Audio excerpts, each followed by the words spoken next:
Assalamualaikum hurmatli obunachilar. Bugun sizlarga navbatdagi nemiz reklamamiz sotiladi ekan. Sancar.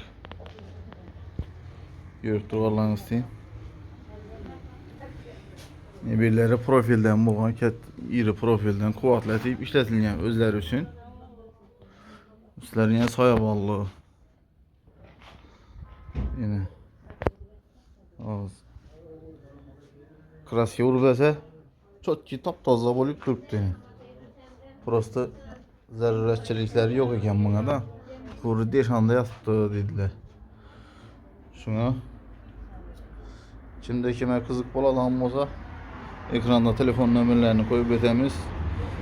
Bahosi 2 milyon so'm deb turibdilar, 2 milyon so'm.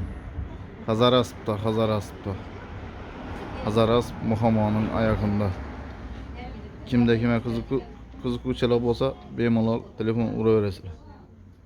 Bahosi 2 milyon. Şu turbadan zetilgan ekan, bealloh.